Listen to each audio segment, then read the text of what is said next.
Another important aspect kapag nag-grow na yung crop mo bukod sa fertilizer is ano? Kung ang fertilizer ay pagkain, dapat yung ating halaman ay umiinom din, di ba? So umiinom din. So irrigation is also very important. And when it comes to irrigation, there are two wastewater management practices that usually done by farmers. That is, kailangan ini-schedule nila yung timing and yung amount ng tubig na kailangan ng crop for each growth stage ng kanyang crop. Kasi for example, yung mga critical stage katulad ng flowering and fruiting, they require more water application as compared to the initial stage. Another practice that is being done by farmers is to prevent the water from evaporating in the atmosphere. And they do that by mulching. Gumagamit sila ng organic materials or plastic, okay, para i-cover yung soil surface. Hindi yun para matakpan lang yung lupa, but actually the one reason behind that is to prevent the water from evaporating into the air. Therefore, mulching is a water management practice. So ano-ano nga yung mga different types of irrigation methods that are used by our farmers? Irrigation techniques, let's say. So first off, we have surface irrigation. So as the name suggests, surface irrigation is water is being applied doon sa soil surface. Basically, fina-flood yan or china-channel yan into furrows. Basta the idea there is you are going to irrigate the surface of the land. Surface irrigation is good kasi it is simple and low cost. Hindi siya ganun ka-technical. And these are very suitable for large-scale operations and lalong-lalo na kapag enough yung tubig natin. However, the limitation of surface irrigation is that maaksaya ito sa tubig. Okay? And if the field, basically, is not properly leveled, mas lalo siyang maaksaya kasi kumbaga, pwedeng ma-stock yung tubig dun sa one portion of your lot na nakalubog na hindi mo napansin. For example, nagla-land prep ka, naka-create ka pala dun ng pool, ng parang empty pool, ano, or empty pond, tapos nag-irrigate ka, maaaring ma-stock doon yung tubig. So, yan yung danger ng surface irrigation. Na kung gusto mong mas makatipid, gamit ka nito, right? Lagi nyo siguro tong naririnig. Drip irrigation, right?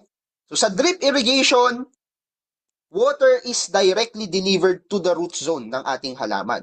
Ang idea dito sa drip irrigation is kung ano lang yung kailangan ng halaman, yun lang yung kanyang iinumin. So paunti-unti yan.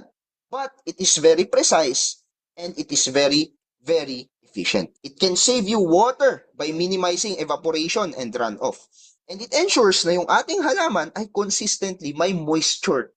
Okay? Yung root zone na area ng halaman natin consistently may moisture. However, the problem with drip irrigation is, number one, napaka-mahal. Initially, mahal ang pag-set up nito, and at the same time, mahal din ang maintenance ng drip irrigation systems. At the same time, kailangan ng medyo technical na skill when it comes to managing it. Kung ayaw mo naman na drip lang directly to the roots, di paulanan mo yung halaman mo, right? And ano naman yung tawag dito? Kapag pinaulanan mo yung halaman mo, we call this as sprinkler irrigation. Ito yung uso sa amin, sa Benguet, sa Highland. Most farmers use sprinkler system when they are watering their vegetables. So in sprinkler irrigation, the water is sprayed under pressure. So ginagaya niya yung parang ulan. This is suitable for large fields, specifically for vegetables, ang sprinkler irrigation. The good thing about sprinkler irrigation is that it covers large areas efficiently. And kapag medyo wavy or paalon-alon yung slope ng lupa, irrigation method is the technique to go to. Kaya sa amin, since Benguet yan, medyo highland and madalas lahat ng mga farmers nagtatanim yan in sloping or undulating or wavy fields, sprinkler system ang kanilang gamit. Ano naman ang weakness ng sprinkler system? It can cause evaporation, lalo na kapag mahangin, of course. And the initial setup is also costly, katulad ng drip irrigation. Kanina, nabanggit ko sa inyo na yung drip irrigation ay parang tulo lang malapit sa root zone ng ating halaman. There is another kind of drip irrigation, I suppose, which we call as subsurface irrigation. Bakit siya tinawag na subsurface? Sub means below. So below what? Below the surface. So maglalagay ka ng tubo doon sa ilalim ng lupa, tapos yung tubo na yon, yun yung nagdi-deliver basically ng tubig. So it can be in a drip way, or basically you can control it kung gaano karami yung ilalabas niya na tubig. But the idea here is sa loob ng lupa yung patubig in order to reduce evaporation and weed growth. At the same time, sure ka na consistent yung moisture na natatanggap ng roots ng ating halaman. The problem with this is that it's difficult to monitor. Why? Kasi nga nasa ilalim ng lupa. So medyo expensive yung installation yan and yung system na yan in order to maintain and manage a subsurface irrigation system. Another type of irrigation method would be your basin irrigation. So as the name suggests, basin, batya. Basically, ipa-flood mo yung field. Okay? So the purpose here is that you surround your field into embankments in such a way na magkakaroon ka ng parang maluwang na swimming pool para sa iyong halaman.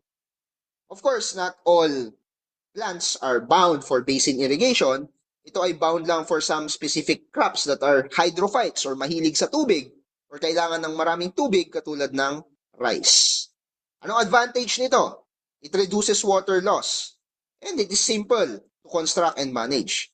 Ang problem is that this is not suitable for sloping land. Kasi kapag sloping yung land mo, of course, yung tubig aagos yan, lalabas.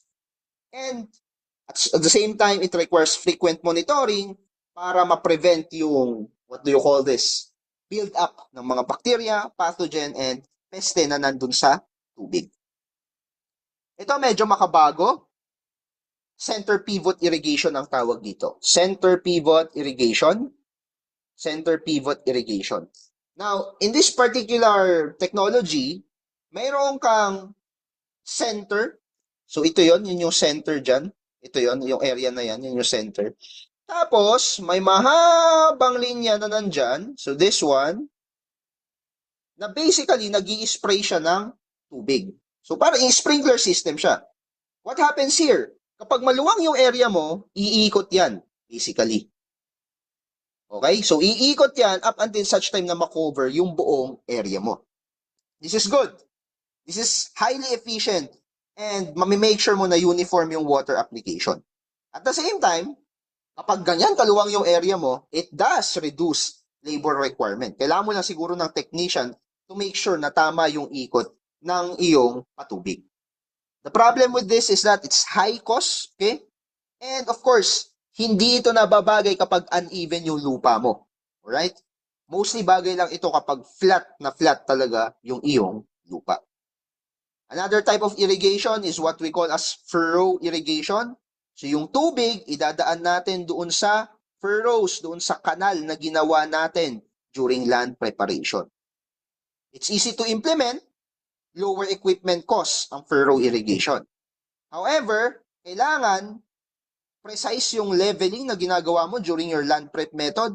And kapag steep yung field, it has this risk of erosion. Right? So kapag medyo may slope yung ating field and nagpatubig ka ng furrow irrigation, maaaring ang gawin niya, tangayin niya yung lupa. So that's erosion. And it's not good kapag natangay lahat ng lupa na pinagtatamnan ng iyong halaman. And finally, we have sa rice irrigation system, we have what we call as AWD, or we call this as the alternate wetting and drying technology. Ito yung technology na inintroduce ng IRRI, if I'm not mistaken. And this is something na ginagamit in order to save water when it comes to rice farming. You have to remember guys, sa rice farming, gusto natin flooded yung lupa. Diba? And kapag flooded yung lupa, kailangan niya ng mas maraming tubig. So ito, inintroduce ng technology na to para i-manage yung pagpa-flood sa lupa. Kaya kinol nila yan na AWD. Ibig sabihin, may threshold ka na sinusunod bago ka mag-flood ulit ng iyong rice field. So merong tube, basically dyan, at ang purpose ng tube na yan is to monitor the height of the water in terms of its depth, the depth of the water. So basically, ang gusto natin at 5 centimeter depth above surface yung tubig. Ngayon, as time goes by, asahan mo na yung tubig na yan ay babagsak. Kapag bumagsak siya sa level na to, okay?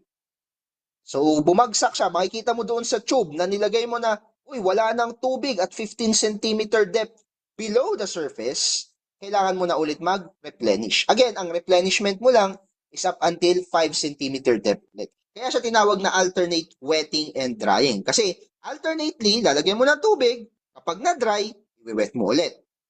And the process goes on. So ang gagandahan nito, na monitor mo yung level ng tubig, nakakapag-save ka ng tubig, as compared to just flooding the field wherever you feel like flooding it. Okay?